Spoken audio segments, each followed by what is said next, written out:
Nous avons déjà abordé la clarté d'élocution dans la dernière vidéo. Tout ça reste valable et pertinent, important.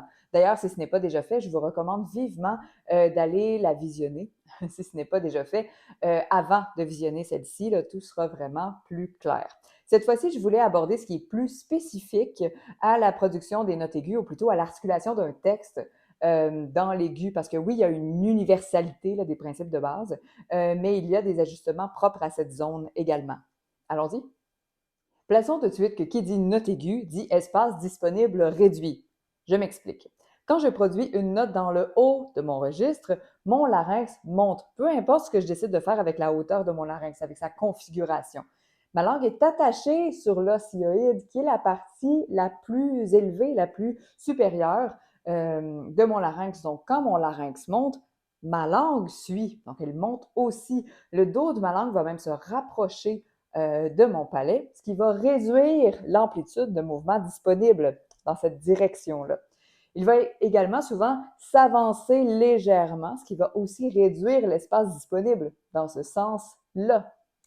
Euh, donc, l'espace pour les mouvements articulatoires va être réduit. Bref, je vais sentir cet espace plutôt vers le haut et plutôt vers l'avant. C'est en respectant cette configuration-là que je serai la plus efficace et la plus claire. Je devrais donc accorder autant d'importance à la précision et à la résonance, comme on a vu dans la dernière vidéo, mais je devrais aussi réduire l'amplitude des parcours moteurs euh, que j'utilise pour ma prononciation. Autrement dit, je devrais tout prononcer plus petit. Aussi précis, mais plus petit. Ce sera à la fois plus simple et fluide d'un point de vue fonctionnel et du point de vue de la clarté d'élocution. Nous sommes gagnants dans ces deux aspects-là. Si j'essaie consciemment ou non de prononcer exactement avec la même amplitude que je le ferais dans un registre moyen ou médium grave pour moi, pour ma voix, je me sentirais facilement embourbée dans ma prononciation des mots, des phrases. Je vais même trouver que la production des notes aiguës en tant que telle est plus exigeante parce que mon dos de langue aura tendance à descendre et à reculer pour laisser de l'espace, ce qui pourra empêcher le larynx d'être à une hauteur optimale pour la note. Le résultat de tout ça, est-ce que je serai plus difficile à comprendre? Probablement moins juste et moins à l'aise aussi. Pas gagnant du tout. Un point de repère sensoriel assez fiable que je peux prendre et ce que la majorité d'entre nous avons tendance à faire quand nous voulons parler très rapidement. Je vous propose d'en faire l'expérience en choisissant une phrase que vous allez d'abord prononcer avec un débit normal pour vous, puis en accélérant significativement chaque fois jusqu'au plus vite qui est possible pour vous en ce moment. L'objectif est d'observer ce qui s'ajuste dans votre bouche, de remarquer quel espace vous utilisez pour articuler. Le plus petit sera celui que je devrais cultiver dans la portion aiguë de ma voix, dans la portion aiguë de ma voix, dans la portion aiguë de ma voix, dans la portion aiguë de ma voix, dans la portion aiguë de ma voix. Euh, voilà, c'est une expérience que je vous propose vraiment de sentir cet espace-là s'ajuster. Ça vous aidera beaucoup dans l'articulation des textes qui sont sur des fréquences aiguës, sur des notes plus aiguës. Cet élément est très important à prendre en considération, d'autant plus que nous sommes un peu défavorisés pour la portion très aiguë de notre registre en termes de clarté d'élocution.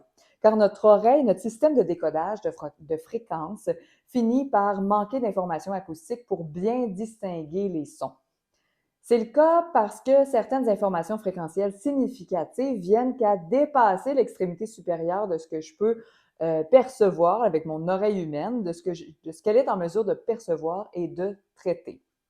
Donc, on peut faire en sorte d'atteindre le plus haut pourcentage possible de clarté, mais le 100% reste malheureusement inaccessible pour les hautes sphères aiguës objectives. Car ici, il s'agit d'un lien entre les fréquences harmoniques produites effectivement et non avec ce qui est aigu pour nous personnellement. Tout ça pour dire que la clarté d'élocution dans l'aigu, surtout quand on chante, requiert un certain ajustement par rapport à celle d'un registre moyen ou moyen grave pour notre voix. Donc, précision, résonance et réduction de l'amplitude des patrons moteurs impliqués dans la prononciation.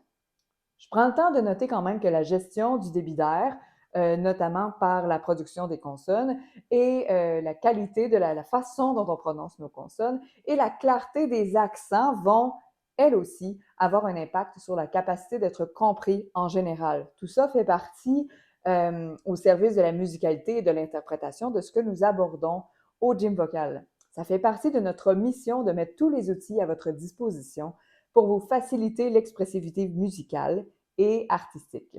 C'est fou comme on peut parfois se buter à répétition sur un passage de pièces, de chansons, pas parce que ça sonne mal nécessairement, mais parce qu'on sent, on sait quelque part que ça pourrait être beaucoup plus simple, fluide, efficace, agréable. On ne soupçonne pas toujours ce qui est en jeu et c'est là que faire équipe prend tout son sens. Sur ce, à bientôt. Vous trouverez juste en dessous un réchauffement vocal gratuit et un défi 4 jours pour améliorer un passage vocal difficile, gratuit aussi. N'hésitez pas!